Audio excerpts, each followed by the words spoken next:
Hello, hello. I am Ben Pick, and thank you for joining me in Running to Write, where I give questionable writing advice through writing metaphors. I'm recording this on the cusp of NaNoWriMo, and I want to know, what are your plans to do with the end result on December 1st when you have a 50,000 word manuscript? Sure, it will need a round of edits as the pace set during NaNoWriMo tends to prefer word output over quality. At least that was true for me when I did the first 2 weeks of NaNoWriMo, as I have yet to successfully complete it. Work tends to pick up during November, so oh well. After those edits, why not publish?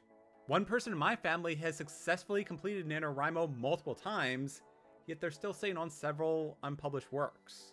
I'm one of the few people who's read those works, and they're pretty good, so what's holding us back? Is it fear over sharing our private thoughts with the world? Is there some hesitation over potential rejection as something that we pour ourselves into gets judged by everyone?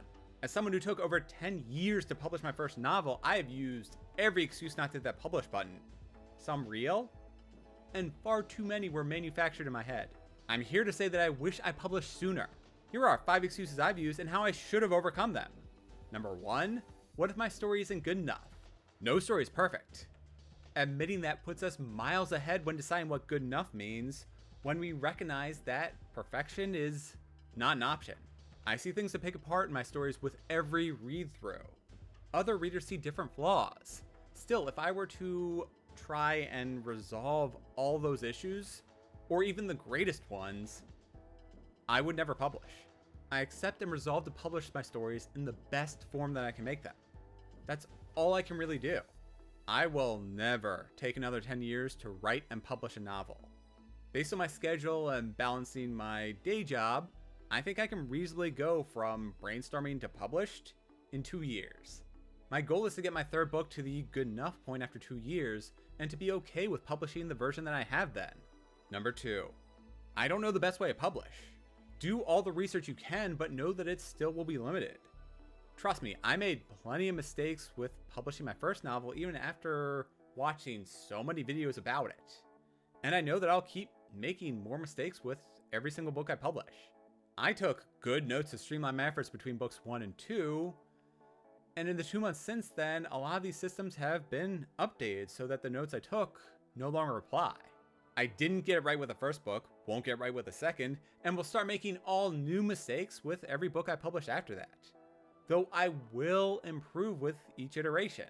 If I truly mess up in publishing a book, I can always unpublish at any point and try to do it again using the same tool or experiment with something completely different. Most importantly, watch all of the how-to and comparison videos between the various publishing services like Ingram Spark, Drafted Digital, and KDP. Particularly focus on the most recent videos, as these services regularly get updates which change how everything works, so a video from a year ago might no longer be valid. We need to do our due diligence as these tools' own documentation tends to be spotty at best. I learned more from a 5-minute video about uploading with Drafted Digital than I did from an hour perusing their online guides. Number 3, what if no one reads our book? This fear can be easy to get over if we look at it logically. Technically, no one is reading our unpublished work, so there wouldn't be a difference. And at least once we do publish, there's a chance someone will read it. Sure, there are exceptions like ARC and beta readers, but you get my point. Yes, it will absolutely suck if no one reads a published book that we have devoted so much of ourselves to. On the bright side, if no one reads our book, then the reviews by our friends and family will stand out all the more to raise our ratings. In terms of reviews, my book Falling Through is rated much higher than a lot of my favorites. Granted, they have magnitudes more reviews than I do, so it kind of evens out. That being said, convince or bribe everyone you know to read your book and then post a review. Or at least ask them really nicely to read and review our books. So if you've read Falling Through, please give it a review even if it lowers the score. The percentages will be terrible. I think I'm hovering at about 5 to 10% of everyone who's read Falling Through that then left a review. Still, the more people we ask, the more likely it'll be that they post those reviews. I don't have good actionable advice for getting over low numbers of readers, suffice to say to reach out to me. I promise to add your books to my TBR. It might take me a while to get there, but I will eventually read it. So you have at least one person who will read your published works, which is nice. Number 4, publishing is expensive. Yes and no. Compared to editing, publishing costs were negligible. I paid to get ISBNs and to publish and upload through Ingram Spark. Per book, I paid less than $100 to publish. If you buy ISBNs in bulk, then you can also get them for about $33 per individual ISBN. Plus, Amazon KDP and Draft2Digital allow us to upload and distribute our novels for free. Depending on our goals, we can publish our novels very cheaply if we only use ebooks. Even with physical copies factored in, those can still come out cheap because they get printed on demand. So we don't need to worry about printing them in advance, storing them, or distributing them as those get handled by, say, Amazon. Moreover, if we're willing to use the publisher's ISBNs, then we can publish for $0. This is really important though. My understanding is that if we use the publisher's ISBNs, then we give up some of our rights to our own novels. My point here is that if a book is ready to be published, the costs to do so are minimal. And lastly, number 5. Well, what if it's not ready?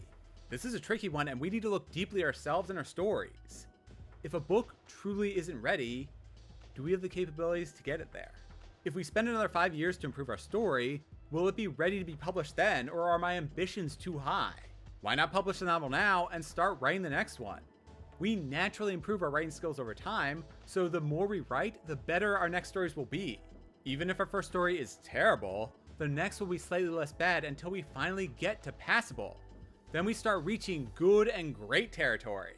I am my harshest critic, so something I see as a flaw in the story, a different reader might enjoy. We won't know until we hit publish. So go ahead, put on our shoes, brace ourselves, and step out the front door. What I mean by that is publish our novels and get them out into the world. I am Ben Pick, and thank you for joining me in Running to Write. If you enjoy my rambling attempt at a motivational speech, then please press those like and subscribe buttons. Let me know in the comments how many books it took to publish with confidence. Do you agree with my opinions, or is everything I said wrong? I post my running and writing progress on Instagram and Twitter as Running to Write, so be sure to follow me and join in with your own thoughts. Don't forget to sign up for the Running to Write monthly newsletter if you want regular updates on all my story musings, pitfalls, and lessons learned. As I mentioned in Publishing with Confidence, check out my Ko-fi page for a first look at the outtakes to my videos. I'm crude and yell at myself to do better, and really it's a running monologue of all the doubts I feel when I publish my novel. If you don't care about waiting a little longer, I will eventually send those links out through my newsletter. See you next time. Until then, hit that publish button.